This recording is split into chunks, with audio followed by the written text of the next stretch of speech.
آج جو گفتگو کرنی ہے اس کا سمجھے عنوان ہے ذکر کی اخلاقی تاثیر. یعنی جیسے پچھلی مرتبہ عرض کیا تھا نا کہ ذکر کا اثر اخلاق پر ہر چیز سے زیادہ ہوتا ہے. تو آج اسی موضوع پہ طارق صاحب نے یاد بھی دلایا، ان کا شکریہ. آج اسی پر بات کریں گے. اس میں پہلے دو چیزیں سمجھنے کی ضرورت ہے یا واضح ہونے کی ضرورت ہے کہ ذکر سے کیا مراد ہے. اور جب ہم یہ کہتے ہیں کہ ذکر جو ہے اس سے اخلاق بہتر ہوتے ہیں تو یہ جو اخلاق ہیں یہ کیا ہیں جن کی بہتری کی ضمانت ہم ذکر کو سمجھتے ہیں. تو اس کی ذرا سی ایک تمہید کر لیتے ہیں، پھر جو اصل بات ہے اس کی طرف آئیں گے. کہ ذکر جو ہے یہ آپ سمجھیں کہ ہماری دینی اصطلاحات میں سب سے مکمل اصطلاح ہے. مطلب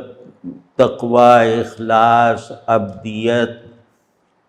یہ سب جو ہیں ان کے معنی میں ایک جزوی پن ہے.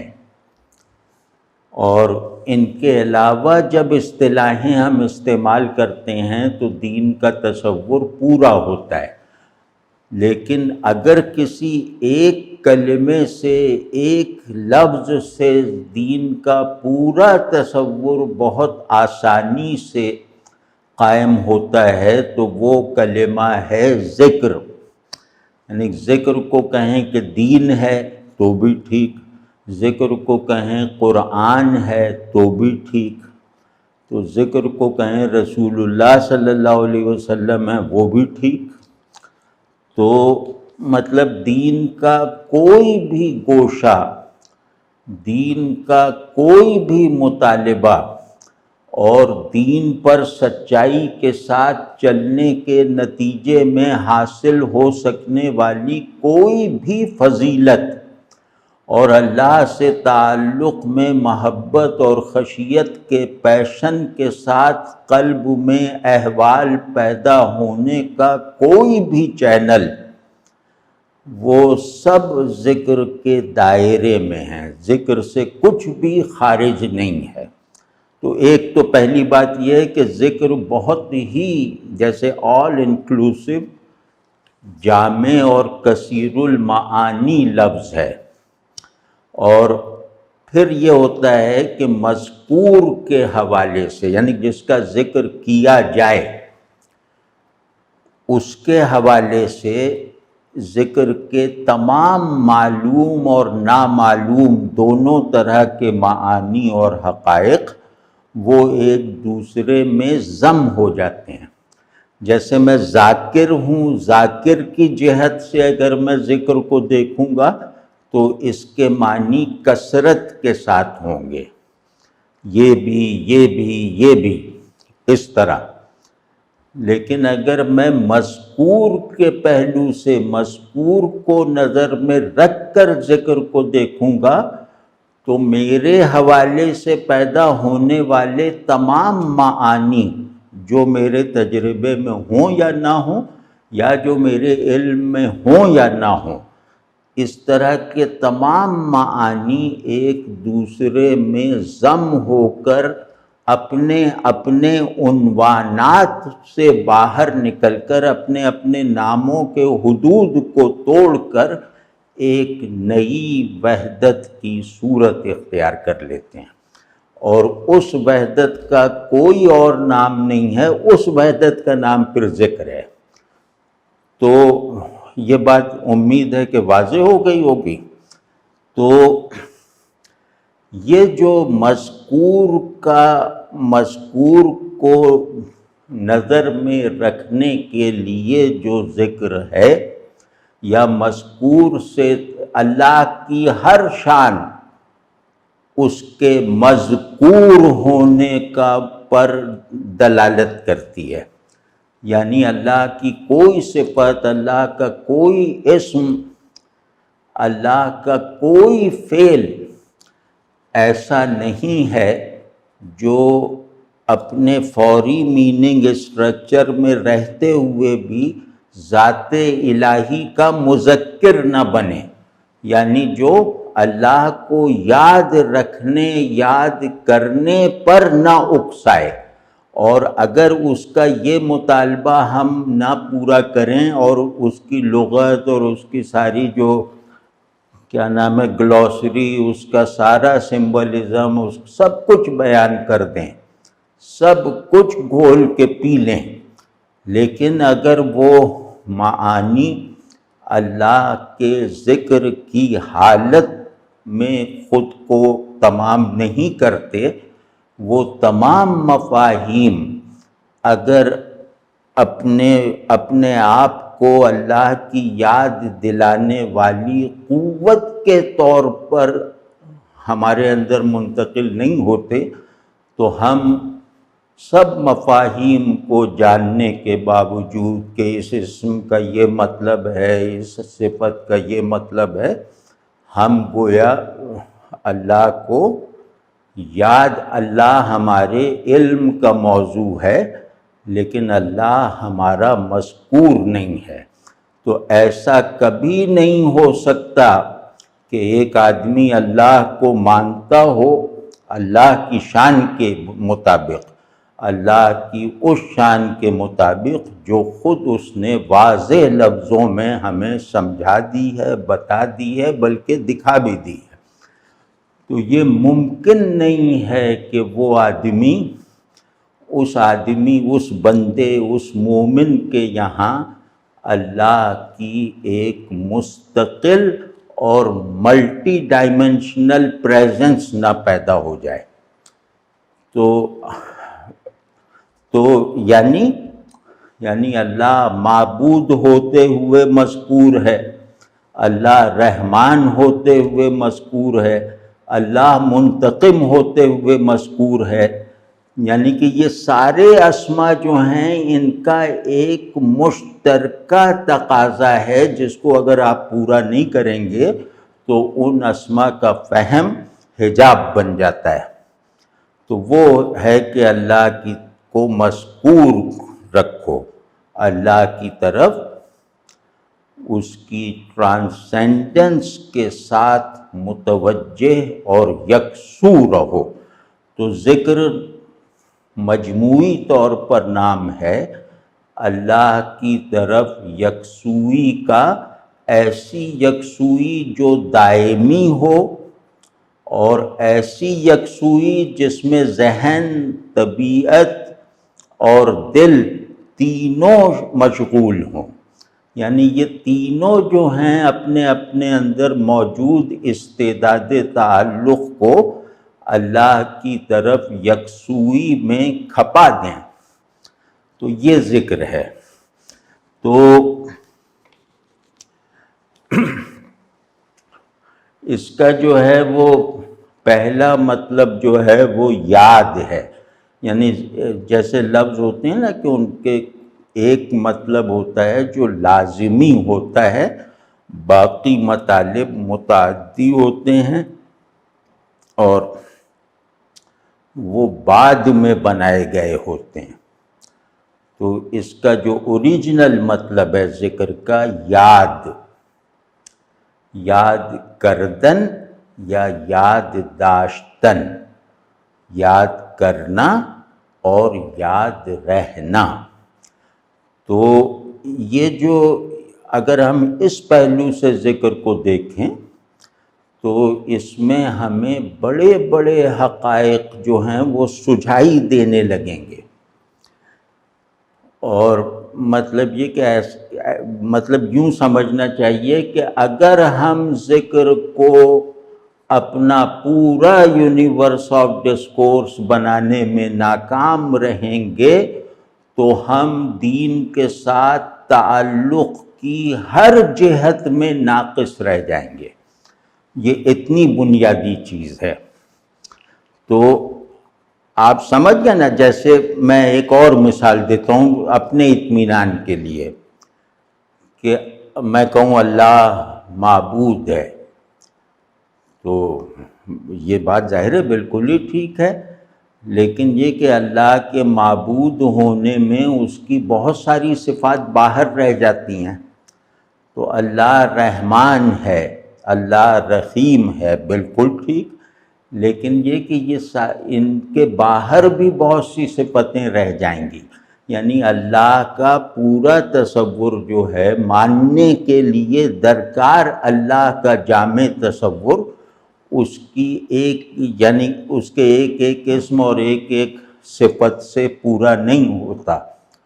لیکن اگر میں یہ کہوں کہ اللہ مذکور ہے،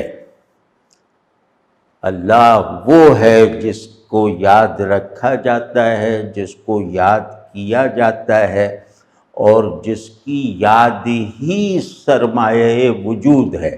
یعنی اللہ کی یاد اگر مادہ وجود نہ ہو تو کوئی چیز موجود نہیں ہو سکتی، اور اسی طرح اللہ کی یاد اگر باشعور مخلوق کے اندر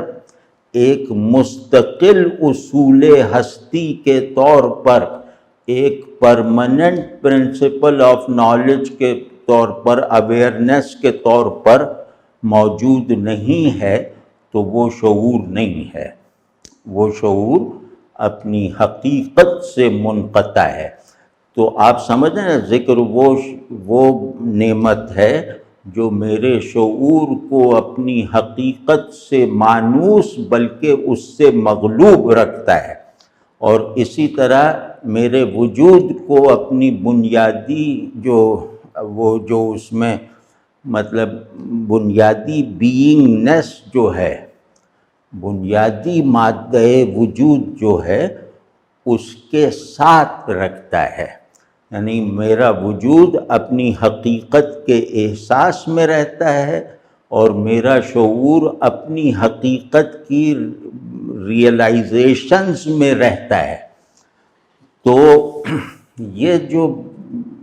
مطلب اگر ہم صرف یہی فائدہ سمجھیں ذکر کا، تو یہ فائدہ بھی ظاہر ہے کہ ایسا ہے کہ ہمیں اس کے علاوہ اپنا کوئی مفاد سوچنا جو ہے وہ یاد بھی نہیں رہتا اور ضروری بھی نہیں ہے، مطلب اتنی بڑی بات ہے۔ تو اب میں عرض کرتا ہوں کہ بڑے بڑے حقائق ذکر میں، جیسے عرض کیا نا، ذکر مطلب یہ کہ ذکر کے تین، ذکر پریزنس ہے، ذات غائب کی پریزنس ہے، اور اس پریزنس کے کچھ اثرات اور کچھ مراتب ہیں کہ اللہ کی پریزنس جو ہے وہ بھی درجات رکھتی ہے نا، کسی پہ زیادہ ظاہر ہے، کسی پہ کم ظاہر ہے۔ تو اس کی جو اولین پریزنس ہے اس میں ذکر کا حضور یا ذکر کا احساس وہ غالب رہتا ہے ذاکر اور مذکور کے احساس پر۔ جیسے میں لا الہ الا اللہ کہوں تو میری توجہ لا الہ الا اللہ کے الفاظ پر ہے، اس کے درست مخارج پر ہے، اور اس کے جو ابتدائی طور پر سمجھے ہوئے مطالب ہیں ان پر ہے۔ تو اب میں اس ذکر کو زینت دیتا ہوں، اس ذکر کو صحیح طور پہ ادا کرنے کی کوشش کرتا ہوں، تو اس کوشش میں میرا حال اس آدمی جیسا ہو جاتا ہے کہ جو اپنے بہت ہی محبوب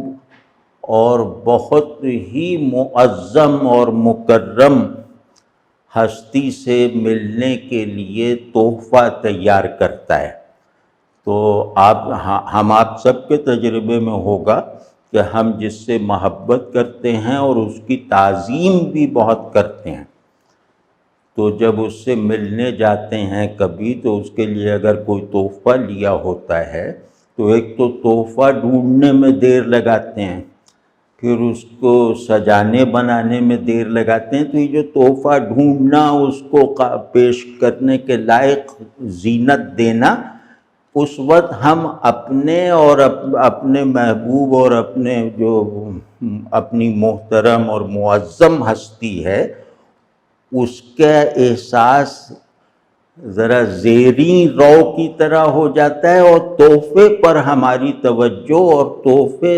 تحفے کو بہتر بنانے کے لیے درکار ہماری ذہن کی فوکسنگ اور ہمارے احساسات کی رو چلتی ہے، جس کی بنیاد پہ یہ کہا جا سکتا ہے کہ اس موقع پہ تحفے کی طرف توجہ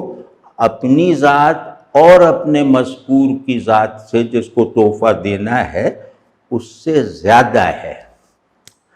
تو یہ اس کو کہتے ہیں کہ ذکر کا حضور پیدا ہو جانا، یہ اس کا پہلا درجہ ہے۔ دوسرا درجہ یہ کہ میں ذکر کس پوزیشن سے کر رہا ہوں، مطلب یہ کہ میں کوئی بھی کام کرتا ہوں تو اپنی پوزیشن دیکھتا ہوں کہ میں یہ کام کیا پوزیشن لے کر رہا ہوں۔ تو اب میں ذکر کر رہا ہوں بندگی کی پوزیشن لے کر، تو بندگی کی پوزیشن لینا بہت ہی نازک کام ہے، بہت ہی نفاست اور استقامت کا طالب ہے۔ تو میں اپنے آپ کو بندگی پر پوزیشن کرتے رہنے کے دنوں میں اپنی یاد زیادہ رکھتا ہوں کلمات ذکر اور مذکور کے مقابلے میں، یعنی میری توجہ مجھ پر زیادہ رہتی ہے۔ یہ ذکر کا دوسرا درجہ ہے، اسے کہتے ہیں ذاکر کا حضور غالب ہے ذکر اور مذکور کی پریزنس پر۔ تو اب تیسرا جو درجہ ہے وہ ہے کہ میں نے ذاکر کی پوزیشن لے لی، اور میں مطمئن ہوں کہ میرے قلب نے بھی یہ پہلو مطلب اپنی یہ شناخت بنا لی، میرے ذہن نے بھی اپنی اس ڈیفینیشن کو اون کر لیا، اور میری طبیعت اور ارادے وغیرہ سب نے میرے اس تشخص میں اپنے آپ کو پوری طرح شامل کرنا منظور کر لیا ہے۔ اب میں ذاکر کی پوزیشن لے کر ذکر کرنے کے آداب سیکھ چکنے کے باوجود، ذکر کے آداب سیکھ لینے کے بعد، اب میں جب ذکر کروں گا تو اس کے نتیجے میں یا اس کی حالت کے طور پر مذکور کا حضور غالب آ جائے گا ذکر اور ذاکر پر۔ تو اس کو کہتے ہیں حضور مذکور، یعنی اللہ کی پریزنس کا احساس خود اپنے آپ کو محسوس کرنے والی حس پر غالب آ جاتا ہے۔ تو چوتھا درجہ اب جو صوفیہ کہتے ہیں وہ یہ ہے کہ سب ذکر غائب، ذاکر غائب، بس صرف مذکور ہی مذکور رہ جاتا ہے۔ تو یہ بہرحال ایک ذوقی بات ہے، تو یہ جیسے معلومات کے لیے عرض کر دی ہیں، لیکن وہ جو پہلی 3 باتیں ہیں ان 3 درجات کو اٹیمپٹ کرنا بہت ضروری ہے اپنے بندے ہونے میں سچائی پیدا کرنے کے لیے، اور بندے کو جن کمالات کی طلب ہونی چاہیے ان کمالات کی طلب پیدا کرنے کے لیے، اور ان کمالات تک بڑھنے کے لیے جن چیزوں کی لازمی ضرورت ہے ان چیزوں کو اکٹھا کرنے کے لیے۔ تو یہ بہت ضروری ہے جو 3 باتیں میں نے عرض کی۔ تو اب یہ تو ظاہر ہے کہ سب جانتے ہیں، عام بات ہے، اس کو زیادہ پھیلا کے کہنا وہ ٹھیک نہیں ہے، کہ مطلب اس وقت درکار نہیں ہے کہ ہر ذکر خیال بھی ہوتا ہے، ذکر حال بھی ہوتا ہے، ذکر قال بھی ہوتا ہے، ذکر عمل بھی ہوتا ہے۔ تو اب آپ سوچیں کہ میرے پورے میرے شعور اور میری پوری ہستی جن اعمال اور جن احوال اپنی سبجیکٹیوٹی میں اور اپنی آبجیکٹیوٹی میں میرے پورے وجود و شعور کا ذرہ ذرہ اس میں سما جاتا ہے، مطلب میری کوئی بھی اختیاری اور اضطراری اور شعوری اور غیر شعوری کوئی بھی سرگرمی پھر اس سے باہر نہیں رہتی۔ تو اب دوسرا یہ کہ ذکر ذاکر کے حدود وجود اور باؤنڈریز آف کانشسنس کو وسعت دے کر مزید پھیلا کر ان کو ایک کر دیتا ہے، یعنی یہ دونوں ایک ہی پانی سے سیراب ہونے والے دو درخت بن جاتے ہیں، ایک ہی طرح کا پھل دینے والے دو سرسبز پیڑوں کی صورت اختیار کر لیتے ہیں، اور یہ دو پیڑ گویا میری ذات کے حدود میں ہیں، اور میری ذات میں ہونے کی وجہ سے اور میری ذات کا ذاکرانہ جوہر ابھر آنے کی وجہ سے یہ دونوں اپنی حقیقت میں بھی ایک ہیں اور اپنے مقصد میں بھی ایک ہیں اور اپنے نتیجے میں بھی ایک ہیں۔ تو یہ میں کہہ رہا تھا کہ اگر ہم ذکر کو یاد کے معنی تک محدود کر لیں تو یہ جو پہلی جو بات ہمیں سجھائی دے گی اللہ کے فضل سے وہ یہی ہے کہ شعور و وجود کی وحدت بندگی کی بنیاد پر۔ لیکن جب تک میں نظام فطرت کے قوانین پہ رہتے ہوئے موجود ہوں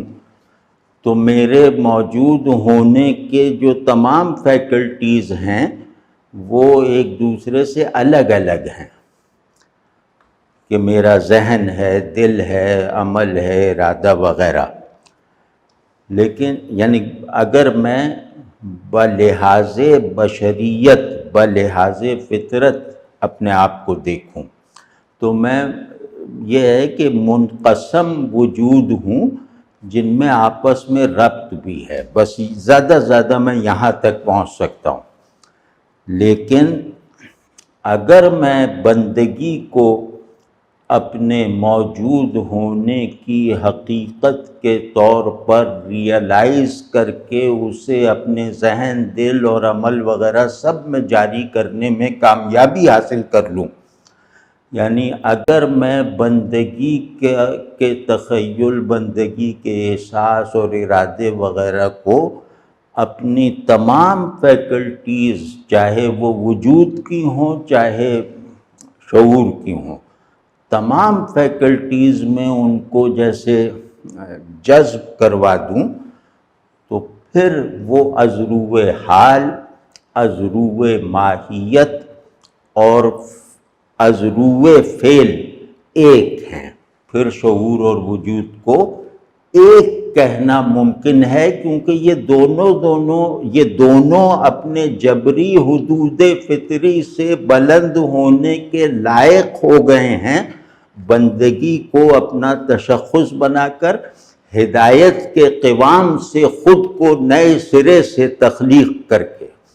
ہم پہلے فطرت کے قوام پہ تھے، اب ہدایت کے قوام پہ ہیں، تو ہدایت میں وحدت جو ہے اس کا مزاج ہے اور فطرت میں کثرت اس کی ضرورت ہے۔ تو جب ہم وحدت کے مزاج وجود میں اور وحدت کے مرکز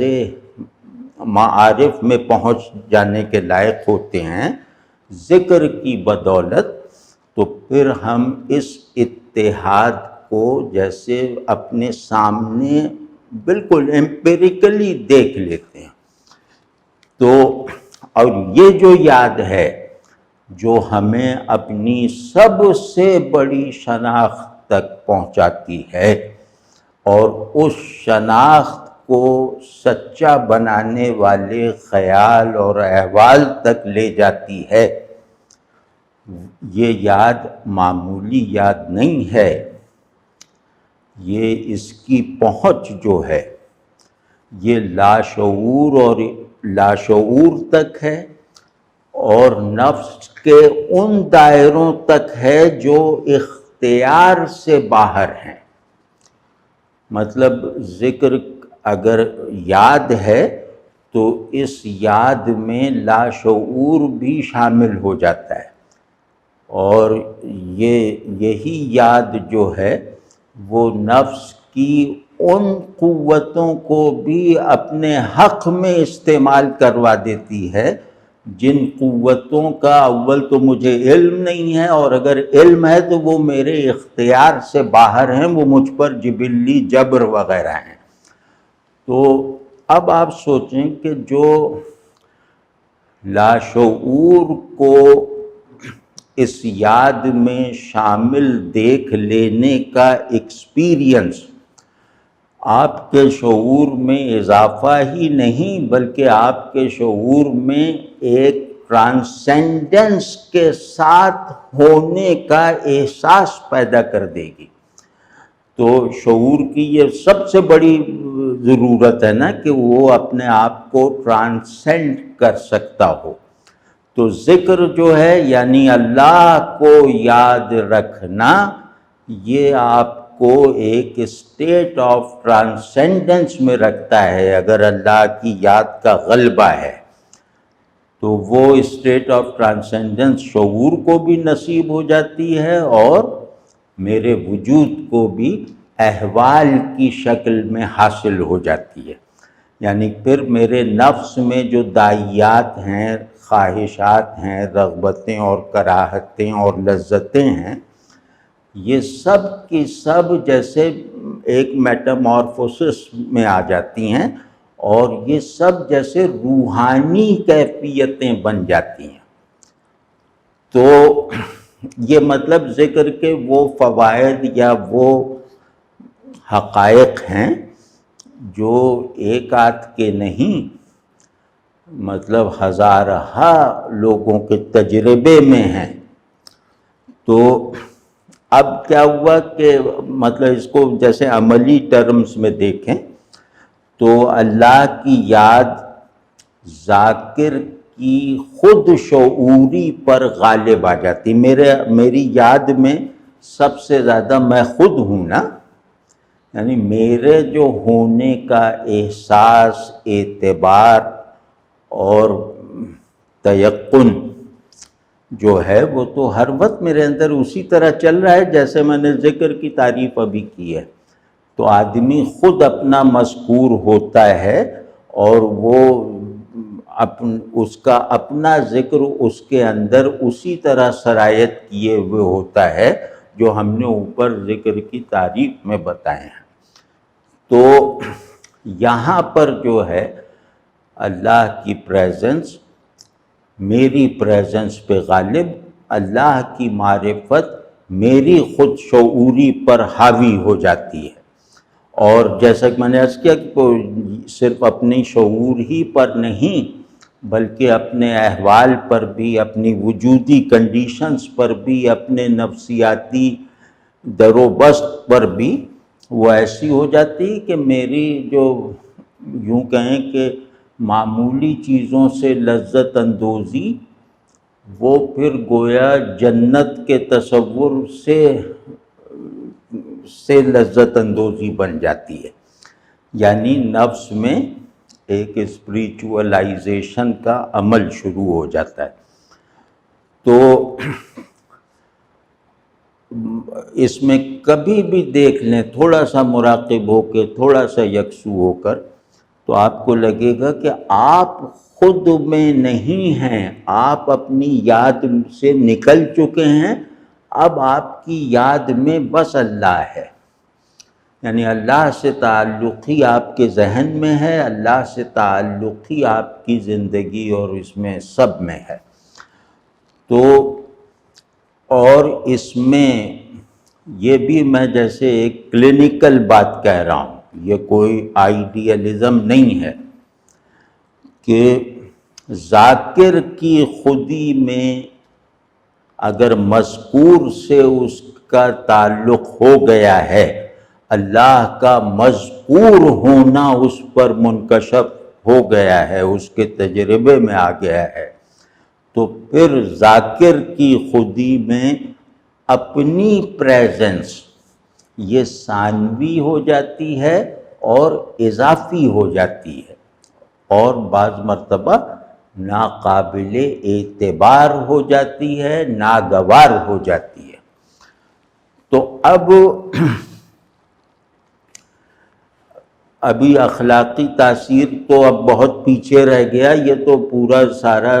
نظام ہی بدل گیا نا۔ تو اخلاق وجود کے بلڈنگ بلاکس کو کہتے ہیں نا، تو وہ سبھی ظاہر ہے، پوری عمارت کا نقشہ بدل گیا تو پھر بلڈنگ بلاکس بھی دوسرے بھٹے سے تیار ہوں گے۔ تو دوسری بات میں عرض کر رہا ہوں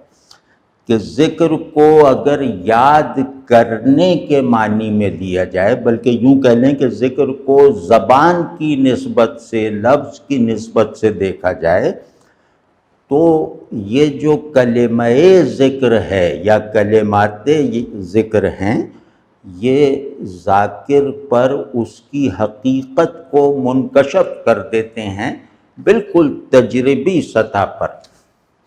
اور نہ صرف یہ کہ مجھ پر ذکر کے ذریعے سے، ذکر لسانی کے ذریعے سے اپنی حقیقت کا انکشاف ہو جاتا ہے، بلکہ اس کے اظہار کا بھی آتھینٹک راستہ مل جاتا ہے۔ بلکہ یوں کہیں کہ کلمات ذکر جو ہیں وہ میری زبان سے نکل کر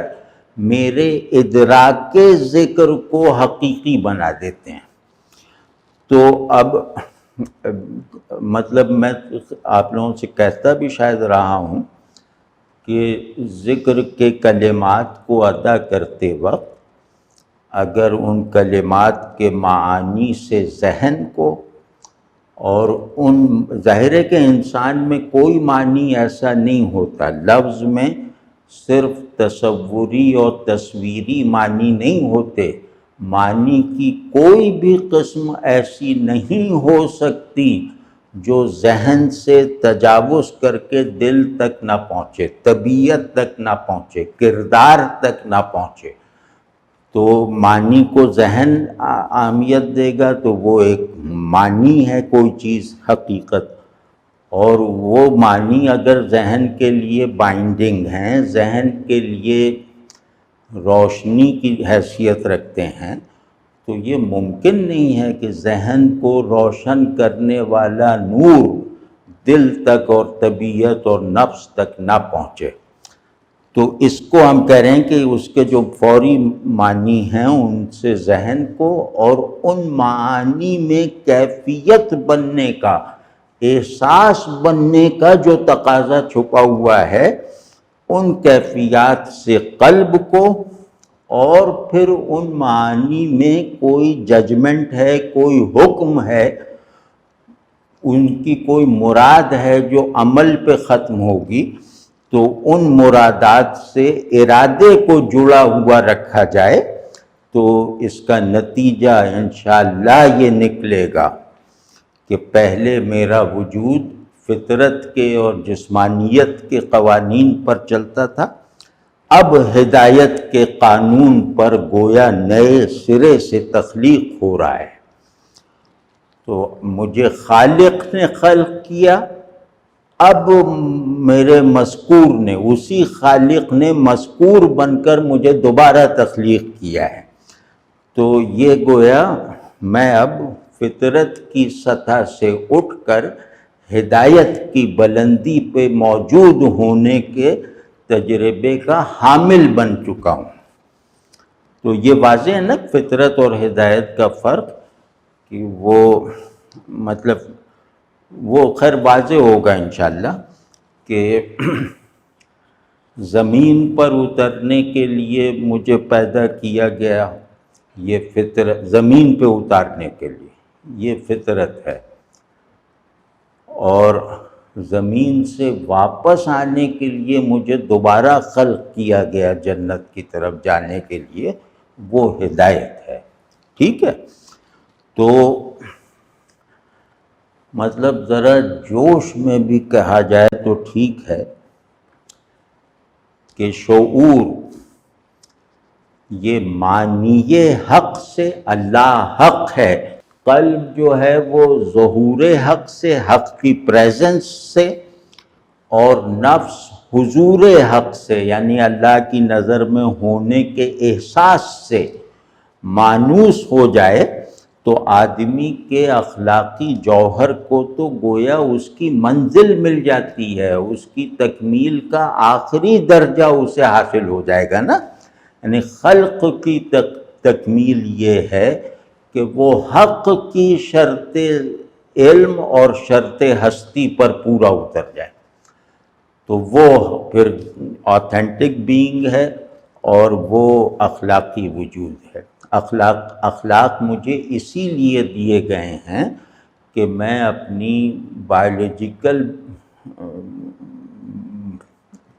تحدیدات تک محدود نہ رہوں، بلکہ یہ کہ میرے اندر اللہ سے تعلق کی صلاحیت بھی بیدار رہے۔ تو اخلاق تعلق کا نام ہے، تعلق کی ضرورت ہے اخلاق۔ تو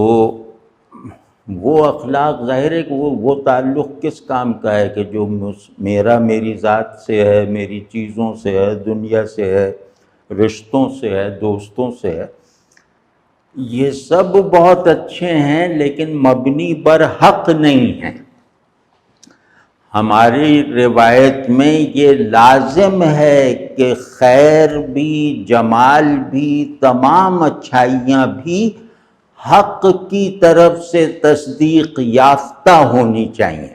یا تو حق سے پہنچی ہوئی ہونی چاہیے یا حق تک پہنچانے والی ہونی چاہیے۔ وہ حق کے بغیر خیر شر ہے، جمال بدصورتی ہے۔ تو اس کو ہم کہہ رہے ہیں کہ یہ تو گویا اخلاقی جوہر اپنے کمال بلکہ ماورائے گمان کمال تک پہنچ گیا نا، اگر اس کا حق کے ساتھ تعلق اس کے تعلق کی تمام قوتوں میں ایک بنیادی اور مرکزی حیثیت اختیار کر لے۔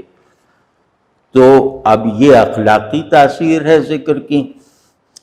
اور مطلب یہ بات واضح ہو گئی کہ درسی انداز میں کہنا ضروری نہیں ہے کہ جو شے بھی مجھے ریکنڈیشن کر دے میری کلیت میں، میرے تمام اجزاء کو جو ہے وہ نئے سرے سے جیسے ایک دوسرے سے جوڑ دے، تو وہ ظاہر ہے کہ اس کی اخلاقی تاثیر تو ایسے ہی ہے نا کہ میں گائے لے آؤں گھر میں اور پوچھوں کہ اس کا گوبر بھی میرا ہوگا، تو اخلاقی تاثیر جیسے ٹیکن فار گرانٹیڈ ہے۔ تو اب کچھ ایک آدھ عملی بات کر کے یہ اس گفتگو کو ختم نہیں کیا جا سکتا، روکیں گے کہ ذکر جیسا کہ میں نے عرض کیا کہ عمل بھی ہے۔ کون سا عمل؟ ہر وہ فعل ذکر ہے جو اللہ کو خوش کرنے کے لیے یا پھر اس کی ناراضگی سے بچنے کے لیے ہو۔ تو وہ چاہے آپ ٹیبل ٹینس کھیلیں اس طرح، تو وہ ذکر ہے۔ تو یعنی ہر عمل ذکر ہے کا مطلب واضح ہے نا کہ بندگی کے شعور کے ساتھ ہے اور اللہ کی نگاہ میں ہونے کے یقین کے ساتھ ہے۔ عمل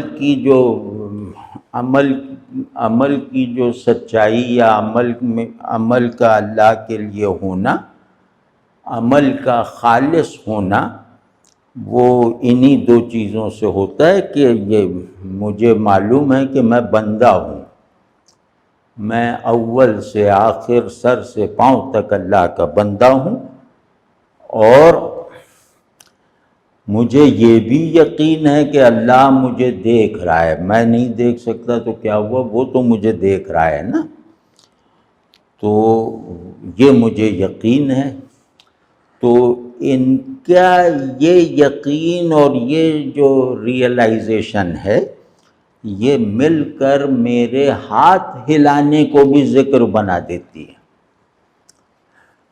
تو واضح ہے نا، دوسرا پہلو ذکر کا ہے وہ ہے اطاعت، یعنی عملی ذکر کا ہے وہ ہے اطاعت، کہ آدمی اگر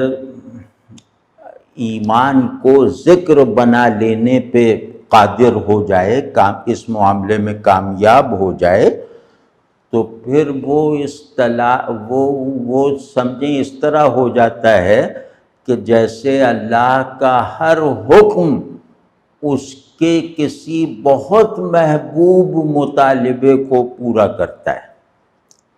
یعنی وہ اللہ کے حکم کے اندر، جو ہر حکم کے اندر ایک بلٹ ان جبر ہوتا ہے، اس کے لیے وہ جبر غائب ہو جاتا ہے، اور یہ جیسے حریص ہوتا ہے احکام کو بہت ہی اچھی طرح تعمیل تک پہنچانے کا۔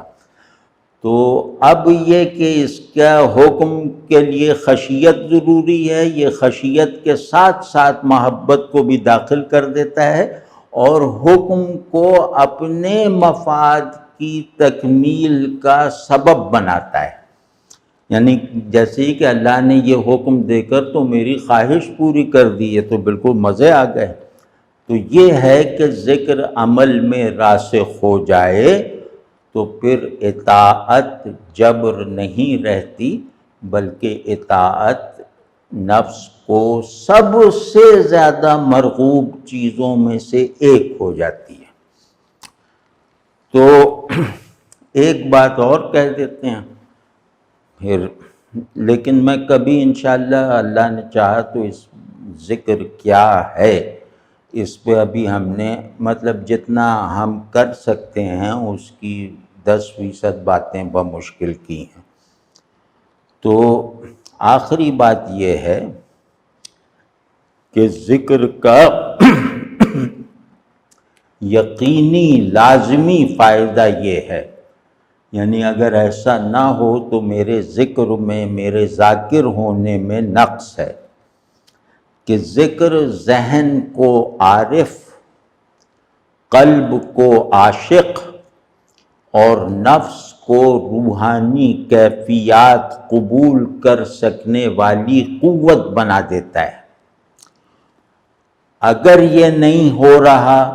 تو اس کا مطلب ہے کہ میرے ذکر میں،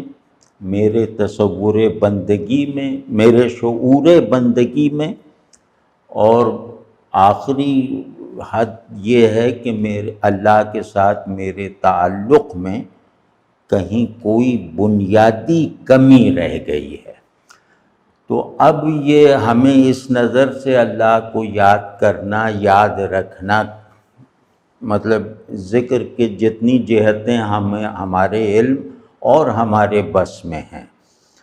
تو اس کو کرتے ہوئے اپنی پروگرس دیکھتے وقت یہ ضرور دیکھا کریں کہ ذہن میں اللہ کی معرفت بڑھی، قلب میں اللہ کی محبت اور خشیت میں اضافہ ہوا، اور نفس میں امارگی سے نکلنے کی طاقت اور اس کی جو ولگر لذتیں ہیں ان کی اسپریچولائزیشن، ان میں سبلیمیشن کا عنصر داخل ہوا یا نہیں۔ اگر اس طرف کوئی نتیجہ نہ نکل رہا ہو تو پھر کسی ذکر والے سے پوچھیں اور اس کی ہدایات پر عمل کریں۔ تو بہت شکریہ جناب، یہ بات آج کر کوئی ذکر ہمیں عنایت فرما دیں اگر آپ، یعنی ہاں جو بالکل ذکر بھائی سادہ سا ہے، نیکی کرو، قرآن اور مسنون اذکار میں اپنی ضرورت یا اپنی مناسبت کے حساب سے ذکر خود منتخب کر لو، اور بس جو بھی کرو، مطلب مجھے آپ کو یہ حق نہیں ہے کہ ہم رسول اللہ صلی اللہ علیہ وسلم کے بتائے ہوئے اذکار میں کچھ آگے پیچھے یا اپنی مرضی چلائیں، تو وہ سب کے لیے ہیں۔ جو آپ صلی اللہ علیہ وسلم نے اذکار ارشاد فرما دیے سب کے لیے ہیں، قرآن ہے وہ سب کے لیے ہے۔ تو اب اس کو بس اتنا کیا کریں، نماز، تلاوت اور مسنون اذکار اور سماجی اعمال، ان میں بس اتنا دیکھا کریں کہ یہ اللہ بار بار یاد آ رہا ہے،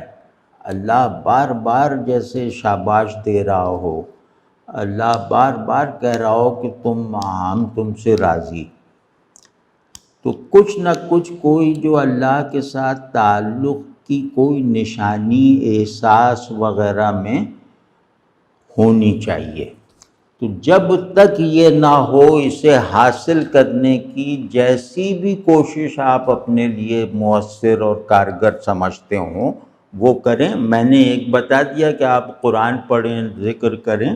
اور اس میں اس طرح کریں کہ دماغ، دل اور زبان سب کو ان کی بہترین قوتوں کے ساتھ شریک رکھیں، تو انشاءاللہ یہ پیدا ہو جاتا ہے، اور یہ پیدا ہوا ہے۔ بہت سے لوگوں نے جب اس ترکیب پہ عمل کیا ہے تو اب وہ لوگ ماشاءاللہ اصحاب ذکر ہیں۔ تو اس طرح آپ کرتے جائیں گے تو آپ پورے قرآن کو جیسے دل کی آواز سے بھی سنا کریں گے۔ تو بس چیزوں کو انٹرنلائز کرو، حق انٹرنلائز کرو، خیر کو کرو جذب، اور ان دونوں کے مجموعے، ان دونوں کے جمع ہو جانے کے نتیجے میں جو کچھ صادر ہوگا خیال میں، عمل میں، دنیا میں، باطن میں، وہ خوبصورت ہوگا۔ تو بھائی اتنا کر لیں، نماز پہ توجہ دیں، اور نماز کا اچھا ہونا یہ تمام بہتری کے لیے شرط لازم اور شرط واحد ہے۔ تو نماز کے جو بھی آپ سمجھتے ہوں کہ نماز، اچھی نماز اسے کہتے ہیں، ہر نمازی جانتا ہے ذوقاً بھی کہ اچھی نماز کیا ہوتی ہے۔ تو بس جب تک نماز اچھی نہ ہو، آپ مطلب ایک رکن میں ہیں، قیام میں ہیں، تو مطمئن ہو جائیں تو رکوع میں جائیں، وہاں مطمئن ہو جائیں تو قومے میں جائیں، پھر سجدے میں جائیں۔ تو ہر عمل میں جیسے نماز کی ہر لمحے میں، ہر یونٹ میں اپنے آپ کو حاضر رکھیں، اللہ کے حضور میں حاضر رہیں۔ بس اپنا اتنا تصور کر لیں کہ آپ اللہ کی جناب میں ہیں، تو انشاءاللہ سارے معاملات، ہم لوگ جو ہیں نا وہ مطلب واقعی ہم وہ تجربہ کر لیں گے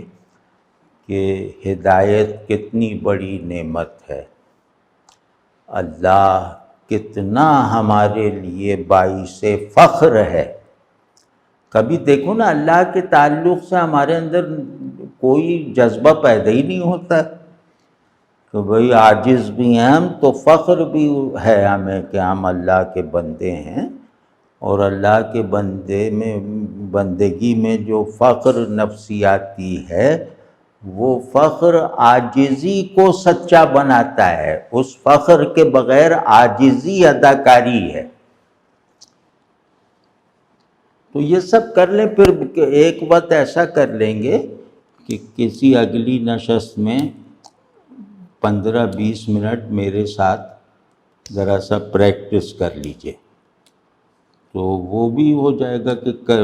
جیسے ساتھ کرنے کی کوشش کر لیں گے۔ لیکن بھائی اس کو بہت اہمیت دیں، یہ بہت بری بات ہے کہ اللہ مجھے یاد نہیں رہتا بلا تعطل، یا میرا دل اللہ کی طرف لپکنے کی حالت کے سوا کوئی بڑا حال نہیں رکھتا۔ یہ بہت کمی کی بات ہے، یہ بہت ہی بڑا خلا ہے